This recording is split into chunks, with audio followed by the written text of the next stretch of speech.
Most companies set budgets at the beginning of the year. But what happens when things don't go as per plan? Maybe the sales are much higher or lower than expected, or costs change due to market conditions. This is where fixed versus flexible budgets become crucial, especially if you are working in FP&A. And if you are preparing for FP&A interviews, this is another one of those topics that the interviewers could test, because this shows how well you understand the budgets in real life situations. In this video, let me break down the key differences between the fixed and the flexible budgets, when to use each, and how you can explain them confidently in your next FP&A interview. But before we dive deeper, let's quickly understand the different ways how this question might show up on the FP&A interview, because it is rarely asked as a textbook definition. Let's take a look at some variations of this question that you might hear. Can you explain the difference between the fixed and flexible budgets? In what situation would you recommend using flexible budget instead of the fixed budget? How can FP&A teams use flexible budgets to adjust for changing business situations? What are some advantages and limitations of each approach?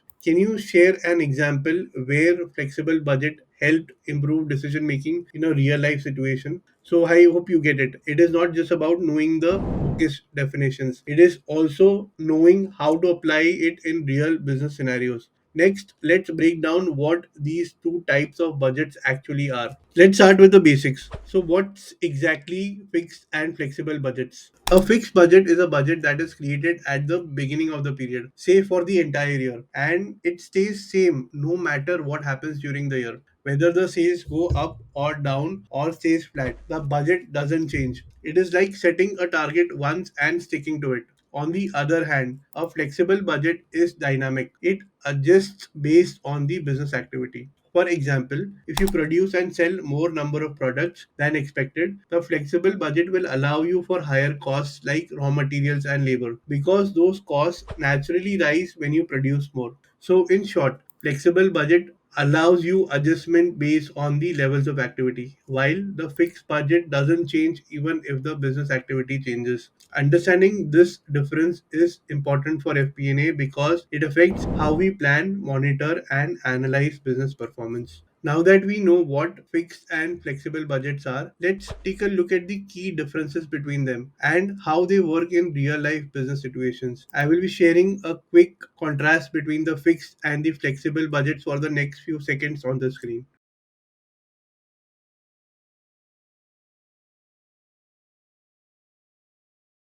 At FP&A Professionals Institute, our mission is to help 1 million finance professionals master finance and FP&A skills. We offer comprehensive FP&A and finance learning programs for all levels. Visit our website www.fpnaprofessionals.com to learn more and kickstart your FP&A journey today. Now, the next logical question you might have is which one to use when. So, if you are in a stable business where things don't change much, like an office setup, fixed budgets work well. But if your sales or production change a lot, for example, in manufacturing or retail, flexible budgets give you a clearer picture of the performance. So, as an FP&A professional, knowing when to use which budget is one of the key to giving leadership the right insights. Next, let's talk about some of the advantages or benefits of the fixed budgets. First, it is very simple to create and manage. Once you set it, you don't have to adjust it every time when something changes. Second, it gives a clear spending limit. It helps control costs and keeps the team focused on staying within the set budget.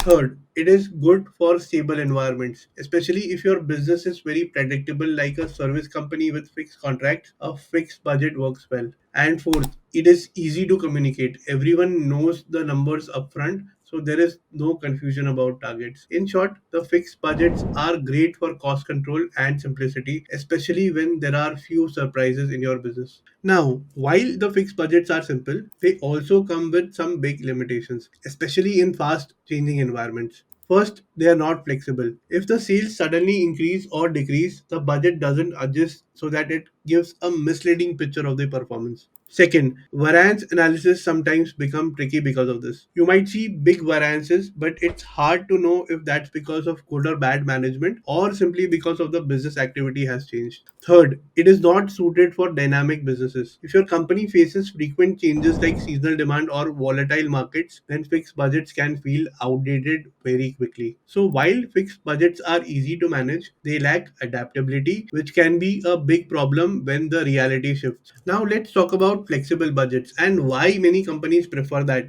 especially in dynamic working environments. First, it adjusts to real business activity. If the sales go up or down, the budget moves with it and gives a more accurate view of the performance. Second, it is better for decision making. Management can see whether variances are due to volume changes or actual operational issues. Third, it makes variance analysis more meaningful. When you're comparing apples to apples, which is actual cost versus what cost should have been for that level of activity. And finally, it helps manage variable costs. Things like raw materials, sales commission, and utilities adjust naturally with the business volume. In short, flexible budgets give a clearer and more realistic picture, helping companies make better decisions as things change. Of course, flexible budgets are not perfect. They come with their own challenges. First, they are more complex to create. You need to understand which costs are fixed and which are variable. That is not always very easy. Second, it requires good amount of data. If you don't have accurate data on cost drivers, flexible budgeting can give you wrong results. Third,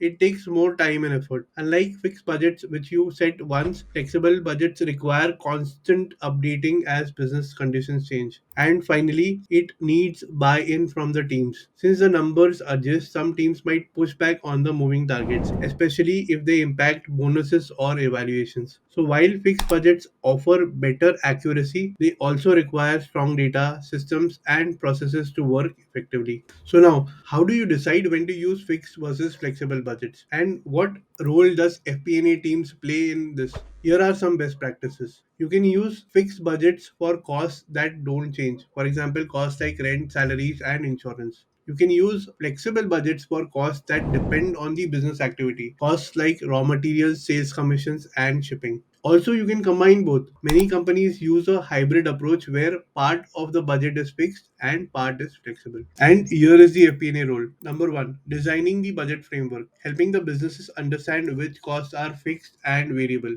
Second, monitoring performance, using flexible budgets to analyze variances that make sense, comparing actuals to what should have been spent. Third, advising the leadership, giving insights on what to adjust and how to align them with changing business situations. And finally, communicating clearly, making sure that all teams understand how flexible budgets work and why they are necessary in uncertain environments. In short, the FP&A team ensures that the budget stay realistic and aligned with the business goals no matter what happens during the year. I would love to know, does your company use flexible budgets, fixed budgets, or a mix of both? Let me know in the comments below. I would love to know how you approach budgeting in your organization. And one more thing, which FP&A interview question would you like me to cover in my next video? Drop your suggestions also in the comments below. If you want to learn more about budgeting, forecasting, and any interview preparation, check out the free resources and program links in the description. Thank you so much for watching, and I will see you in the next video.